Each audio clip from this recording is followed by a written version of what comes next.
Olá, sejam bem-vindos ao Radar Lefosse, um espaço para a gente discutir temas que impactam no mercado brasileiro, essencialmente no mercado imobiliário. Eu sou Mariana Rodrigues, sócia do imobiliário aqui no Lefosse, e junto com a Luciana, sócia de seguros, e o Henrique, counsel de imobiliário, vamos trazer aqui alguns temas recorrentes e importantes para a gente discutir e trazer para os nossos clientes e parceiros. Começando aqui, eu queria trazer, Henrique, algumas transações que a gente tem participado no nosso dia a dia, que a gente identifica uma necessidade de ter essa interface entre a expertise imobiliária e a expertise de seguros.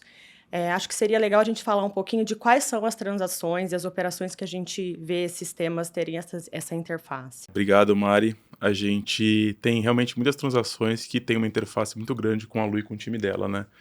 Que a gente tem transações básicas do setor imobiliário, como aquisições diretas e indiretas de imóveis, indiretas do imóvel diretamente, indiretas de empresas via SPE, etc., que são importantes no sistema de seguro. A gente tem outro tipo de operação, que são permutas de terreno, onde tem o seguro de obra, que é extremamente relevante, principalmente quando a gente está pelo terrenista, né? Nosso cliente acaba sendo terrenista, então esse é um produto super importante para a gente discutir e demanda muito tempo das partes. E acho que a terceira operação aqui que a gente tem muita interface com o time da Lu são operações de locações atípicas, né? O Build to Suit, que aí é uma locação totalmente diferente, fora dos padrões, né, trivial de uma locação comum. E aí sim a gente tem que ter uma interface muito grande com o time da Lu, pelo seguro ser relevante e muito discutido entre as partes. Bom, Mari, obrigada. Obrigada, Henrique. Partindo aqui para falar um pouquinho, então, desses seguros nessas 3 transações principais que a gente vê aqui no escritório, né? A primeira transação, as transações de compra e venda de imóveis. É muito comum que os imóveis eles já estejam segurados, né? Principalmente contra incêndio, raio e explosão, que são os principais seguros que tem, que a gente vê para os imóveis. E quando você tem uma venda desse imóvel, muitas vezes vários clientes esquecem efetivamente do seguro, né?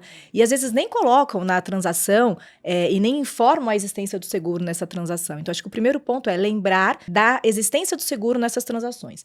Segundo, hoje, na nossa regra atual, o seguro não segue o imóvel. Então, numa venda, efetivamente, aquele seguro vai ser cancelado e o adquirente ele precisa efetivamente contratar um novo seguro para aquele imóvel ou colocar aquele imóvel dentro de uma apólice que a gente chama de guarda-chuva, onde estejam seus outros imóveis, tá? O Marco Legal de Seguros, ele traz uma grande novidade nesse sentido.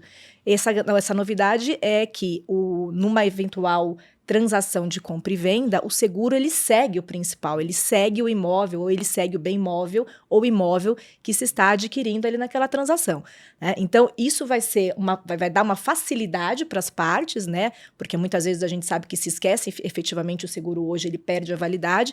Então, quando o marco legal realmente entrar em vigor, a gente tem essa possibilidade de o seguro seguir o principal. Então, numa operação de compra e venda, a gente vai simplesmente ter que avaliar se aquelas condições daquele seguro que já foi contratado, elas são suficientes para o adquirente, porque às vezes ele pode querer fazer alterações também, né? Ele pode querer alterar valores, alterar uma franquia, alterar uma cobertura, mas fato é que a gente tem uma maior segurança para o adquirente do imóvel quando o marco legal, o novo marco legal de seguros começar a vigir. Acho que na permuta de terreno, a grande dificuldade, acho que o grande desafio que a gente enfrenta é entender se aquele terrenista, né, que vai receber o preço em unidade construída no seu terreno, ele vai fazer jus a isso, ou seja, o empreendimento vai ser concluído ou não?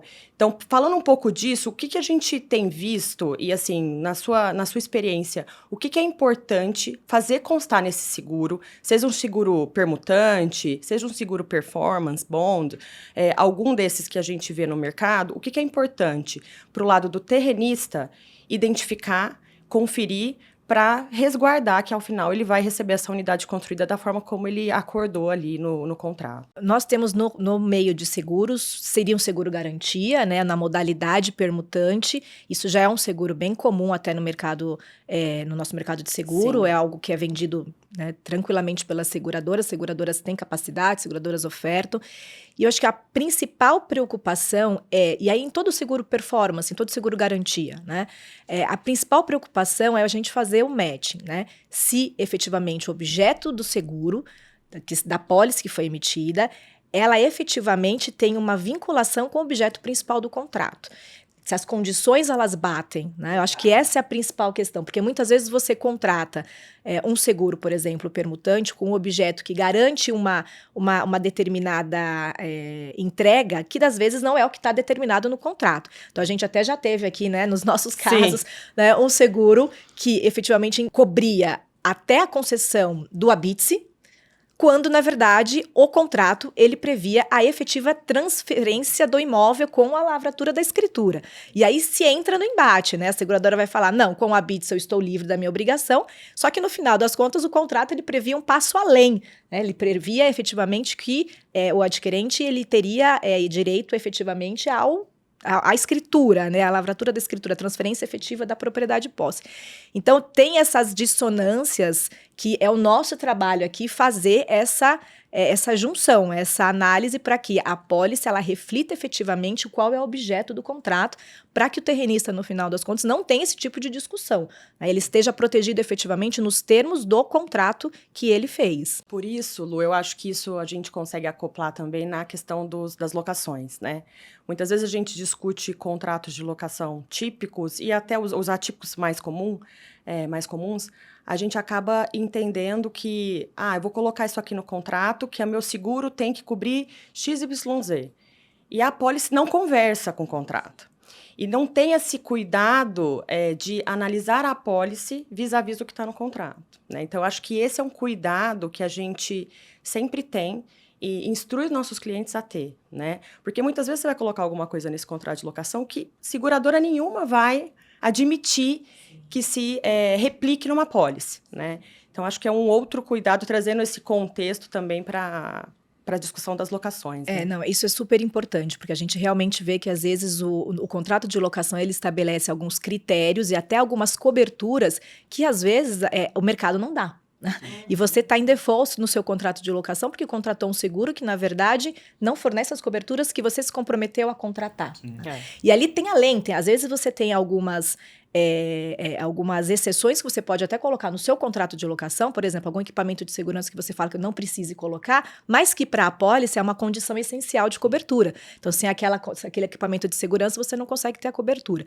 Então, realmente tem que conversar muito bem, porque senão a gente tem um problema ou de default do contrato de locação, ou você tem um risco de perda de cobertura bem considerável na apólice. Né? E nem todo mundo acaba vendo isso no momento certo. Né? O que a gente via muito era a gente deixando isso para ver no último caso. Sim. E aí vai discutir com o segurador, até ter uma resposta. Nem sempre o timing, né? A seguradora não está on board com a gente. Com certeza. A gente já pede para a Lu na última hora e é um cuidado que a gente tem tido nas últimas operações. Sim. Que eu acho que é super importante para a gente ver o que é factível realmente colocar no contrato, né? Porque muitas vezes não adianta nada a gente colocar, deixar no contrato e ser uma obrigação que é impossível de ser cumprida. Inócua, né? Não, com certeza. Então acho que esse é um grande problema. Essa questão do timing é muito importante, né? Porque nós aqui, como operadores do direito, né, e parceiros dos nossos clientes, a gente vai dizer para o cliente o que precisa ser feito. Só que não somos nós que vamos até a seguradora fazer essa negociação, né? Vai ser o corretor dele, vai ser ele mesmo. Então, assim, esse timing é muito importante para não afetar, inclusive, o timing da operação de vocês. E depende muito da atividade também. Exato. Sim. Acho que a gente tem aqui, a gente já teve de frigorífico,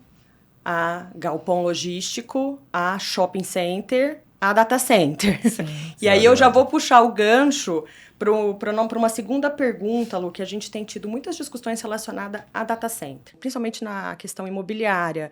Qual que é o contrato ideal, né? O que a gente precisa olhar, quais são os cuidados que nós temos que ter. E um dos pontos que eu tenho visto, e aí queria ouvir de você, que tem essa expertise, em data center, quais são os cuidados, os desafios, e se tem alguma especificidade que a gente tem que olhar para trazer aí para os nossos clientes e ter esse olhar mais apurado para aquela atividade específica. Sim. Esse é um business que vem crescendo muito, né? E que a gente acho que vai ver cada vez mais evoluir. E, obviamente, o mercado de seguros, ele vai se adaptando à medida que a demanda vai surgindo, né? Então, o que a gente tem hoje? Hoje, no mercado de seguros, a gente não tem, por exemplo, um seguro pacote data center. Né? Você vai contratando alguns seguros, algumas coberturas, de acordo com aquilo que o seu cliente também, o cliente do data center, center pede. Então, o que a gente tem visto? Geralmente, o que é pedido para o dono do data center ou para quem vai construir aquele data center, né? Ou a pessoa que tem um terreno, ou até a pessoa que está gerindo aquilo, dos grandes clientes. É pedido um seguro de E&O, que é um de Errors and Omissions, né? Então, se efetivamente tiver qualquer falha na operacionalização ali do que foi contratado com o data center, existe um pagamento, né, de algum tipo de dano ocorrido por culpa, e tem se pedido muito cyber, né, que efetivamente são seguros para ataques cibernéticos, ataques de hackers, outros tipos de ataques cibernéticos para o data center. Então, esses são os 2 seguros que efetivamente se pedem, né? Então, a gente tem o E&O e o Cyber. Esses são os seguros que os proprietários de data center vão ser demandados dos grandes clientes. É claro que isso, ele cobre, esses 2 seguros, eles cobrem uma certa dimensão ali dos riscos do data center, mas o que a gente tem visto é que não cobre tudo. Então, por exemplo, muito dificilmente se vê contratação de seguro patrimonial para o data center. Né? E quando se vê a contratação de seguro patrimonial, muitas vezes não tem todas as coberturas que efetivamente precisam ter. Então, vou dar um exemplo clássico aqui. Inundação do Rio Grande do Sul. Alguns data centers até tinham contratado seguro de incêndio, raio explosão, que é o seguro básico ali de property, que a gente chama, mas não havia cobertura para inundação, por exemplo. Então, assim, houve uma perda, né, significativa tanto para o dono do data center quanto com relação aos prejuízos causados por paralisação para quem contratou os serviços do data center que não estavam cobertos. Outro aspecto que também está sendo super discutido, que efetivamente a gente não vê cobertura ainda e que realmente os data centers precisam se preocupar. Falhas operacionais. Porque o seguro cyber, ele cobre basicamente ataques cibernéticos, né? Ele não cobre falhas operacionais.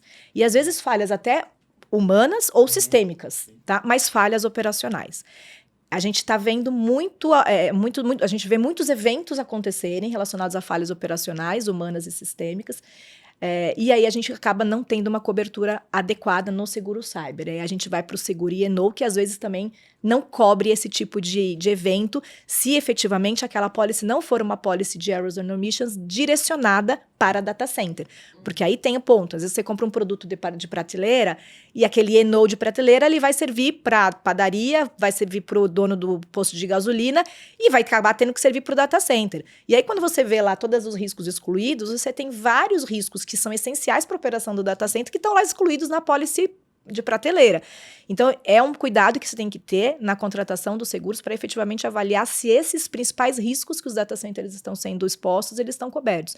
Riscos operacionais, sistêmicos, né, de falhas, e aí os properties, efetivamente, a depender de onde o data center está localizado. E aí tem além disso, ainda tem uma outra questão que também é super discutível, que aí, obviamente, não tem nenhum seguro que ainda está cobrindo, mas que já veio sendo solicitado, questões relacionadas a risco político. Né? Então, você tem, por exemplo, determinações que possam vir do judiciário para efetivamente bloquear, né, a transmissão via uma paralisação do data center, e que, efetivamente, causa muito prejuízo para o dono ali das informações. Né? E isso realmente são riscos excluídos que, hoje em dia, os grandes contratantes do serviço, eles estão pensando em contratar, estão pensando em solicitar essas contratações de risco político, mas que são mais delicadas. Né? Então, se a gente tem um STF lá determinando a paralisação, por exemplo, de um data center X para que os dados não fluam, para que não, né, para que aquela determinada plataforma paralise as atividades, isso é um risco não coberto hoje, mas que os contratantes já estão pensando em como solicitar. Então, acho que esses são os principais cuidados que o data center precisa ter hoje em dia. Eu acho que o grande desafio aí é precificar, né? Totalmente. Então, assim, como precificar um eventual sinistro de uma questão política, de um ataque cibernético, né?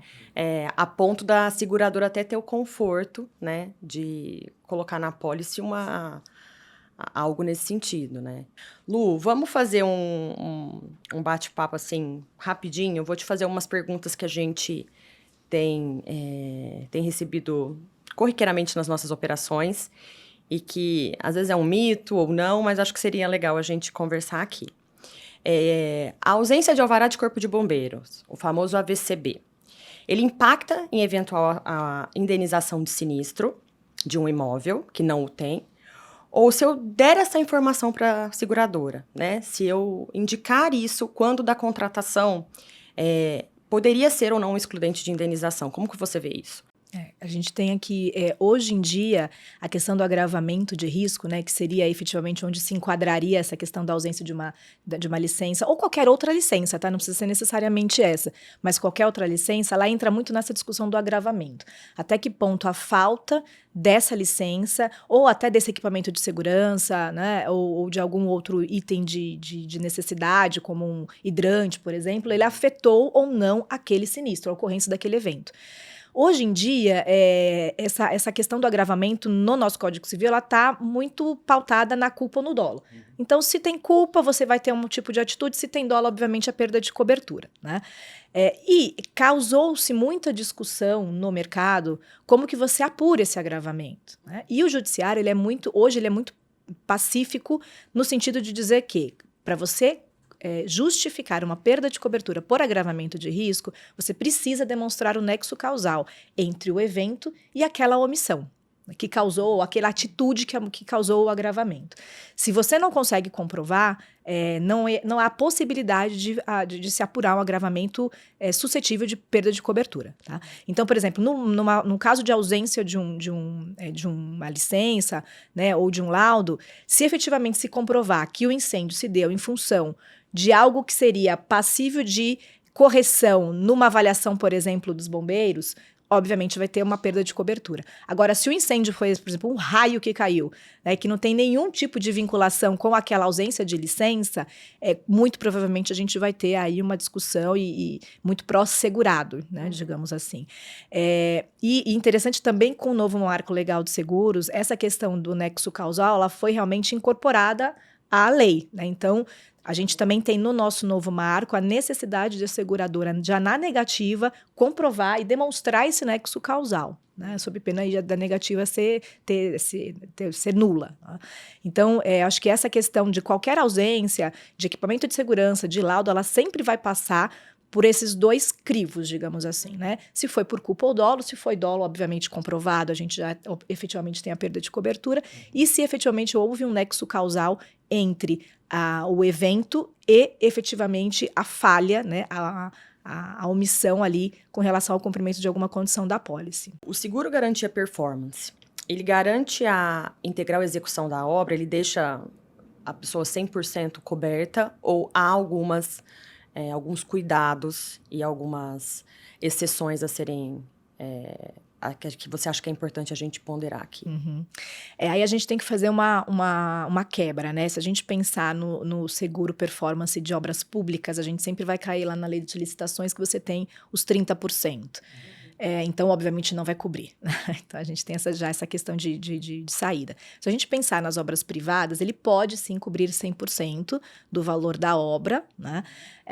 Mas, obviamente, ele vai ter todas as condicionantes. Então, vai ter que, efetivamente, passar por todo o plano, né, de execução da obra, tem que ter um acompanhamento. Obviamente, a partir do momento que os marcos vão sendo construídos, você vai diminuindo em tese o valor da cobertura. Então, assim, no privado é possível, mas, obviamente, depende muito da capacidade da seguradora, né, e do quanto quer se pagar para isso, né? Agora, tem um aspecto bem interessante que, principalmente nas obras públicas, agora está se começando a discutir, mas daqui a pouco pode ser que venha para o privado também, que é a famosa questão do step-in, né? Da seguradora efetivamente entrar para executar a obra. Então, em algumas licitações de estados, a gente já tem visto essa determinação na licitação, né, no edital de licitação. Então, alguns estados já determinando isso, e as seguradoras estão, aos poucos, se adaptando e vendo como fazer essa cláusula efetivamente ser execuível, exatamente, porque a seguradora ela não né, não tem um corpo de engenheiros, não tem um corpo de arquitetos, não tem esse know-how. Então, talvez para um futuro próximo, essa experiência que vai derivar do público, que a gente está vendo essas exigências nos editais de licitação de alguns estados, talvez ela venha um pouco para o privado e possa ser um diferencial também, né, para seguradoras que estejam aptas a dar essa possibilidade de step-in para conclusão de obra, porque eu acho que é muito importante você também ter essa possibilidade, né, de alguém que efetivamente vá te entregar aquilo que se prometeu no contrato, que é a obra pronta, né? Não necessariamente simplesmente o dinheiro para você ter que refazer todo o seu cronograma, né, de construção. Então, talvez daqui a alguns anos a gente possa ter algumas seguradoras que no privado também possam dar esse tipo de benefício aí para o segurado. E foi importante você dizer isso, Lu, porque assim, para o leigo, às vezes, pensar em performance bond eu vou receber a obra pronta. Sim. E tem todo um trâmite operacional que, na prática, não é receber a obra pronta, né? Pode ser que a gente chegue a isso no futuro, mas hoje não é bem assim, né? Não. Outro ponto comum que a gente vê nas nossas transações, essencialmente em locações de imóvel, são as garantias, né? Por conta de inadimplemento contratual, né? E aí, quais são as garantias, as melhores garantias, as ideais, as mais baratas, as mais caras, a que dão maior cobertura? E aí, Henrique, eu queria pedir para você aqui colocar no nosso dia a dia, né, o que a gente mais tem enfrentado para a gente poder contar aí com a expertise da Lu. Sem dúvida, Mari. Nessa questão de garantias na lei de locação, né, a gente tem um rol definido lá de garantias, tanto para locação típica quanto atípicas, porém, especificamente nas locações atípicas, a gente tem uma grande discussão de que tipo de seguro seria utilizado, né, muito por conta de custo também, que acho que esse é um ponto que é difícil também, traz sempre uma discussão, um incômodo pelas partes ali de ter um custo muito elevado, etc. Então, a gente tem discussões entre seguro-garantia, fiança bancária, então são seguros que geralmente são discutidos em âmbito de operações um pouco maiores, né, geralmente de operações de logística, como a gente comentou, de data center, como a gente também já comentou aqui, que a gente tem esse tipo de discussão um pouquinho mais apurada. Então, acho que era importante a gente ter um approach da Lu aqui para a gente entender as diferenças entre os tipos de seguro, relação de custo e quais são os benefícios para a gente trazer para clientes, que geralmente a gente tem esse tipo de discussão aí com o pessoal em transações que a gente atua. Então, a gente tem a fiança, que é uma garantia tradicional, que uma pessoa física, uma pessoa jurídica pode dar uma garantia. A gente tem a fiança bancária, que é muito utilizada, que aí a gente tem um outro viés que nas operações são muito discutidas, que é a relação de custo, que sempre, mas fiança bancária tem um valor muito alto, nem sempre faz muito sentido, e também tem o seguro-garantia. Então, a gente tem algumas formas de ter a garantia nesse tipo de locação especificamente, que a Lu sempre acaba apoiando a gente para a gente entender, explicar para o cliente quais são os benefícios, custos envolvidos e a problemática que ele pode ter no eventual sinistro. Então, acho que esse ponto, Lu, talvez seria legal a gente abordar aqui para trazer um pouquinho também da visão mais especializada nos seguros em si. Sem dúvida. Eu acho que essa principal explicação que a gente dá para esses clientes nos contratos, né? Eles sempre vêm, puxa, qual que é a diferença, qual que é o custo-benefício se tem de eu contratar um seguro ao invés de uma fiança bancária, né? Um seguro fiança locatícia, uma fiança bancária. E a gente tem realmente que trazer aí os pontos. Primeiro é uma questão, eu acho que de formato. Como você falou, a fiança bancária, ela tem lá um contrato típico lá vem no contrato típico do Código Civil, tá? E o seguro é um outro tipo de contrato. São dois bichos, digamos assim, diferentes, né? Quando você fala do seguro, e sempre quando principalmente a gente fala muito isso para gringo, né? Que ele pergunta, poxa, então se eu contratar o seguro é a mesma coisa que uma fiança, né? Que uma garantia? A gente fala sim e não. Então, assim, quais são as principais diferenças, né? O que a gente fala... Quando você tem uma fiança bancária, você tem a garantia e você tem lá simplesmente os benefícios de ordem do Código Civil. Então, ali são as possíveis exceções que você pode ter ao pagamento do valor da fiança bancária, né? Quando você vai para o seguro, você efetivamente está no âmbito de um outro contrato. Um contrato de seguro com características próprias e que ele não é o que a gente chama e que o que a fiança bancária que é o at first demand, né? Não é você chamou, pagou. No contrato de seguro, você tem um processo, que é o processo que a gente chama de liquidação ou regulação de sinistro, que vai realmente se apurar se aquele evento tem cobertura no âmbito da pólice, se tem alguma excludente que tem na pólice que vai ser aplicável, né? Então, ele efetivamente não é aquela chamei e paguei, né? E isso é muito importante das pessoas entenderem, porque você tem um fluxo. para pagamento. Então, no mínimo, você tem lá 30 dias que a seguradora vai precisar para fazer a regulação do sinistro, apurar valores, para poder, então, fazer o pagamento daquele seguro. Então, tem uma pequena diferença. É claro que, nesse mercado, até para se concorrer com as fianças bancárias, as seguradoras têm inovado. Então, por exemplo, hoje a gente tem seguradoras que garantem, tanto em qualquer seguro garantia, um pagamento quase at first demand. Eles falam que eles vão pagar em 72 horas. Né? Então, eles garantem isso, mesmo que a título de adiantamento, para depois, numa eventual regulação de sinistro, se apurar e discutir, mas eles têm se aproximado desse principal benefício que a fiança bancária dá, que é esse pagamento at first demand, né? Tentar diminuir o gap de prazo de pagamento dos valores a receber, que é um principal atrativo que a fiança bancária tem. Né? Por outro lado, você sabe bem, a gente sempre conversa sobre isso, a fiança costuma ser mais cara. Né? Então, até pelo seguro garantia ter essa possibilidade de exceções, ele acaba sendo mais barato. E ele também é emitido, né, numa outra dinâmica estrutural. Né? A gente sempre fala, o seguro ele tem lá o princípio do mutualismo.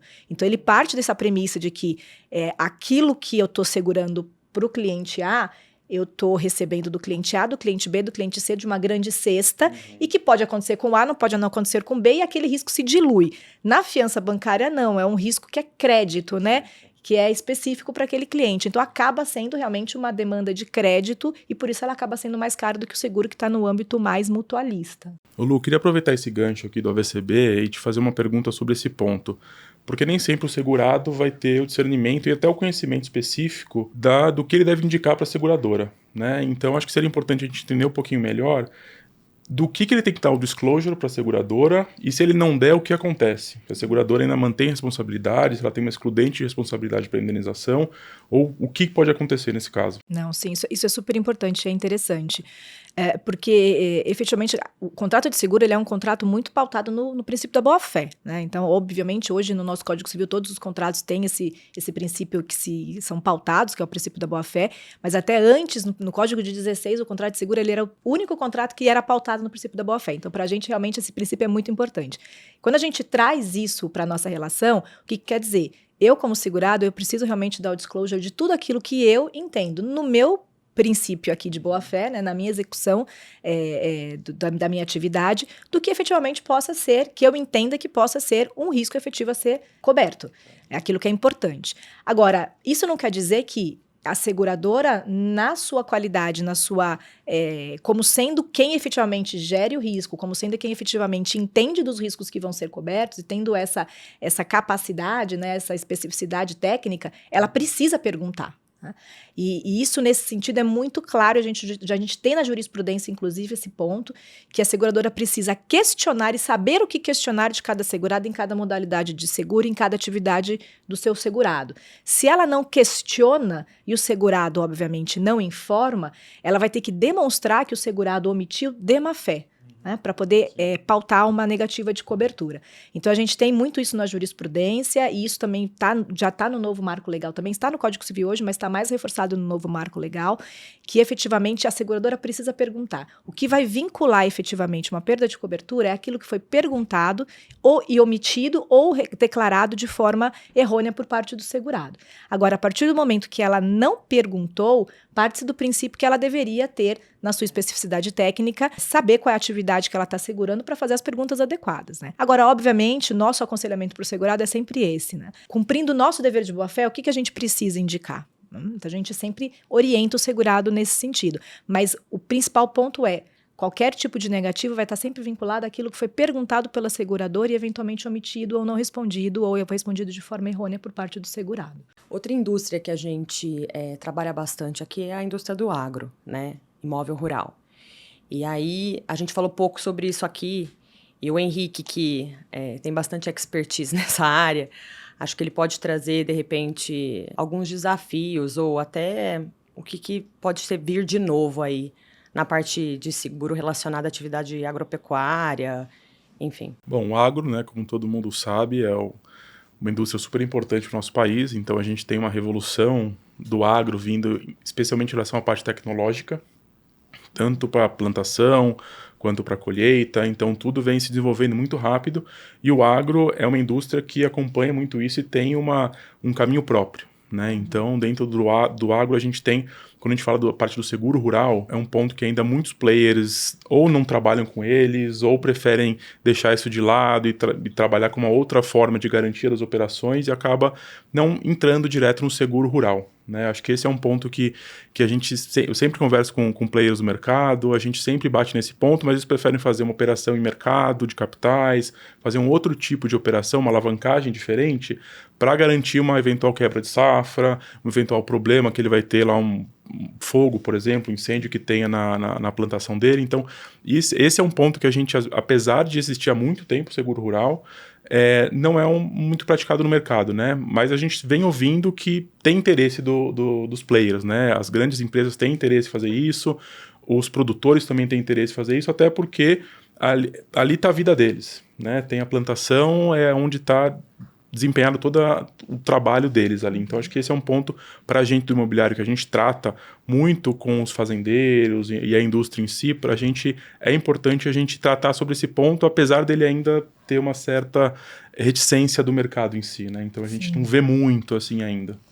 Não, eu acho que é outro ramo de seguro super importante, realmente. A gente não vê muitos players no mercado, né? Não tem uma variedade muito grande de players do mercado que atuem, mas são players fortes. Então, são players que concentram muito as operações. E o que a gente tem visto é que hoje a gente tem até uma gama grande, né? Não só o seguro para a própria safra, mas a gente tem, inclusive, o seguro prestamista, por exemplo, para financiamento, né? Financiamento de grãos, de sementes, financiamento de maquinário, que muitas vezes a gente sabe que é feito em nome, às vezes, do pequeno e médio produtor na pessoa física. Então, a gente tem o seguro prestamista, que no caso de morte, vai efetuar o pagamento para o financiador. Então, a gente tem desde isso até o quebra de safra. E a gente tem algumas novidades, até no ponto de vista regulatório, que vai ajudar e tem ajudado o mercado a crescer. Então, por exemplo, das grandes discussões do seguro rural, do seguro agrícola, era como que você realmente fazia a apuração de prejuízo, né, de uma quebra de safra. Porque às vezes é muito difícil realmente de você fazer. E aí, com a nova regulamentação, que não é nem tão nova assim, mas com a ajuda da regulamentação, hoje a gente tem a possibilidade dos seguros paramétricos. Né? O que são seguros paramétricos? São aqueles seguros que você não precisa efetivamente apurar a perda, mas ele dá o sinistro, né, ele dá o trigger, o gatilho do sinistro quando você tem o atingimento de um determinado índice, por exemplo, pluviométrico ou de seca, que você presume efetivamente que atingido aquele índice você teve uma perda. Então, esses seguros paramétricos, que são chamados seguros de índice, eles ajudam muito no crescimento dessa indústria, né, em disseminar esse tipo de produto para o mercado. Ajuda a precificar, porque a seguradora tem como precificar, é mais fácil precificar por um índice do que efetivamente por uma perda, né? E eu acho que outro aspecto também é a tecnologia. A gente tem visto muito grandes resseguradoras, inclusive, apoiando as seguradoras brasileiras em apuração de tecnologia, né? Então, drones, dados estatísticos, históricos, dados preditivos com relação a eventos climáticos. Então, a gente tem visto muita tecnologia também, inclusive em inteligência artificial, utilizado para trazer esses dados preditivos, para ajudar na precificação, para ajudar na apuração dos prejuízos. Então, acredito que seja um mercado que vai evoluir muito nos próximos anos, com essa ajuda tanto da tecnologia quanto dessa ajuda regulatória, digamos assim, né, de trazer um seguro com uma característica diferenciada de precificação e de análise de risco e de trigger de sinistro. Bom, pessoal, chegamos ao fim aqui de mais um Radar Lefosse. Queria agradecer a Lu e o Henrique pela troca de experiências, por esse espaço aqui. Muito obrigada, foi muito legal. Mari, obrigada Henrique, a gente que agradece, eu acho que é super importante cada vez a gente mostrar essa força do escritório na multidisciplinariedade, né, e de como as nossas práticas elas se juntam aqui e se unem para trazer a solução mais criativa e inovadora para o cliente. Obrigado, Mari, obrigado, Lu. É sempre bom a gente aprender um tema novo e sempre discutir com a Lu, é sempre um prazer aqui pra gente. Obrigado. Agradecemos a sua audiência, continue ligado no Radar Lefosse. Obrigada.